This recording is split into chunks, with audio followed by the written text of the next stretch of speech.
اعوذ باللہ من الشیطان الرجیم، بسم اللہ الرحمن الرحیم۔ السلام علیکم معزز سامعین، معزز ناظرین، آج کی ویڈیو میں آپ کے ساتھ آسان حساب کا معنی شیئر کیا جائے گا، پھر اس کو ایکسپلین کرنے کی کوشش کی جائے گی۔ رسول پاک صلی اللہ علیہ وآلہ وسلم آسان حساب کے لیے کیا دعا کیا کرتے تھے، وہ بھی آپ کے ساتھ شیئر کی جائے گی۔ تو ویڈیو کو اینڈ تک دیکھیے گا تاکہ ویڈیو سے آپ مستفید ہو سکیں اور آپ دنیا میں بھی سرخرو ہو سکیں اور آخرت میں بھی سرخرو ہو سکیں، یعنی کہ اسلامی تعلیمات اب تک پہنچائی جا رہی ہیں، ان کی مدد سے ان پر عمل کرتے ہوئے اب دنیا اور آخرت میں کیسے سرخرو ہو سکتے ہیں، وہ آپ کے ساتھ شیئر کیا جائے گا۔ اس ویڈیو کو لائک کیجئے گا، چینل ضرور سبسکرائب کیجئے گا اور ویڈیو کو آگے ضرور شیئر کیا کریں تاکہ دوسرے لوگ بھی اس سے مستفید ہو سکیں۔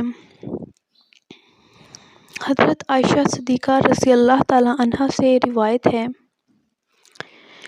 کہ میں نے بعض نمازوں کے بعد رسول پاک صلی اللہ علیہ وآلہ وسلم کو آسان حساب کی دعا کرتے ہوئے سنا۔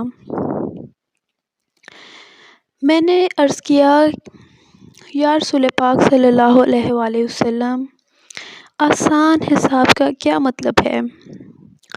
تو ہمارے پیارے نبی حضرت محمد مصطفیٰ صلی اللہ علیہ وآلہ وسلم نے فرمایا، آسان حساب یہ ہے کہ بندے کے اعمال نامے پر نظر ڈالی جائے۔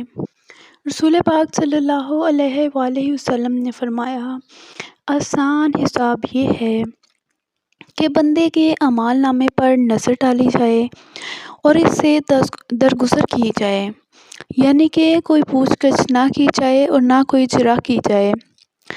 بات یہ ہے کہ جس کے حساب میں اس دن جرح کی جائے گی، اے عائشہ اس کی خیر نہیں، وہ ہلاک ہو جائے گا۔ رسول پاک صلی اللہ علیہ وآلہ وسلم نمازوں کے بعد یہ دعا کیا کرتے تھے، اللہم حاسبنی حسابا یسیرا، اے اللہ میرا حساب آسان فرما۔ تو ہمیشہ آسان حساب کی دعا کرتے رہنا چاہیے۔